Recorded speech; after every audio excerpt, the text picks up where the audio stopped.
কি আপনাকে মানে মানে আমাদের এই অনুষ্ঠান আর ভারতীয় চারুকলা মন্দিরের সম্পর্কে যদি কিছু আপনি বলেন তাহলে। এই প্রথমেই বলেছি, ভারতীয় চারুকলা মন্দিরের সঙ্গে আমার প্রায় 8-10 বছর হয়ে গেল আমি এদের সঙ্গে যুক্ত। এবং আমি সব জায়গায় তো যাই না, কারণ আমার বয়স হচ্ছে, যার জন্যে সময়ও দিতে পারি না। কিন্তু এদের দুজনে, বাবা এবং ছেলে দুজনকে আমি খুব স্নেহ করি। খুব ওরা মানে কী বলবো, যত্ন নিয়ে ছেলে মেয়েদেরকে একত্রিত করে এই সংঘবদ্ধ করা, এটা সহজ ব্যাপার নয়। কিন্তু ওরা খুব সুন্দরভাবে পরিচালনা করে এবং প্রতিটি গার্জিয়ান তারাও খুব খুশি। তাদের সঙ্গেও আমি কথা বলেছি, তারা বলে আমরা অন্য জায়গাতেও ছেলে মেয়েদের নিয়ে গিয়ে যে অভিজ্ঞতা হয়েছে, এখানে যেন আমাদের খুব একটা আত্মীয়তার একটা বন্ধনে আমরা আবদ্ধ হচ্ছি।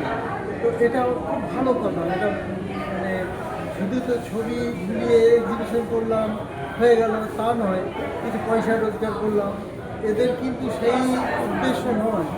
এরা একটু অন্যরকমভাবে, রঞ্জিত ওর বাবা, সূর্যর বাবা খুব মানে ভীষণ খাটে এই যত্ন নিয়ে ওদেরকে মানে আমন্ত্রিত করে এবং তাদের যাতে কোনো অসুবিধা না হয় সব রকম সব দিকে লক্ষ্য রাখে।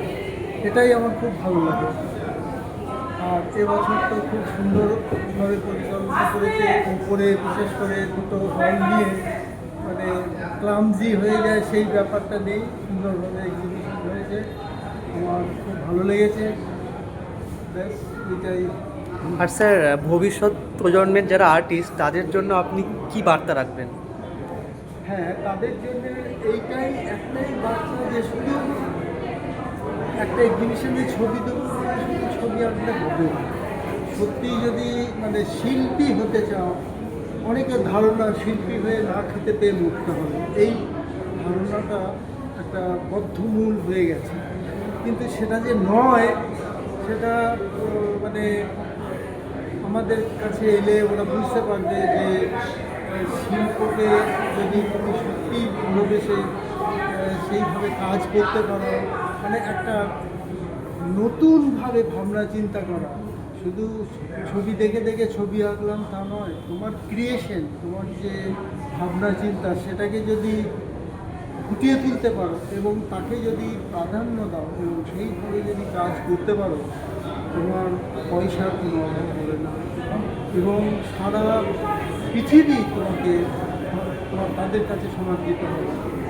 এইটা মানে আমার নিজের অভিজ্ঞতা থেকে আমি বুঝেছি যে কাজ করব বিক্রির জন্য নয়, কাজটা করছি ভালোবেসে কাজটা করো এবং তাকে সংরক্ষণ করো, এক্সিবিশন করো, সেখান থেকে বিক্রি হবে, নিশ্চয়ই তুমি সেখান থেকে লাভবান হবে। কিন্তু ওই উদ্দেশ্যটা শুধু নয়, আমাকে কাজ করতে হবে, অনেক অনেক কাজ করতে হবে। সেটা আমি সবাইকে বলি, জুনিয়রদের বিশেষ করে বলি যে আরও অনেক কাজ করো, অনেক সময় দাও।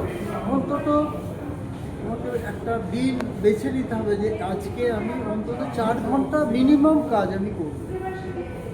এইটা যদি সে প্রতিদিন একদম ওইটা সময়টা ধরে রাখতে পারে, তাহলে সে নিশ্চয়ই একদিন না একদিন সে বড় শিল্পী হবে এবং প্রচুর কাজ করে স্বনামধন্য হয়ে যাবে।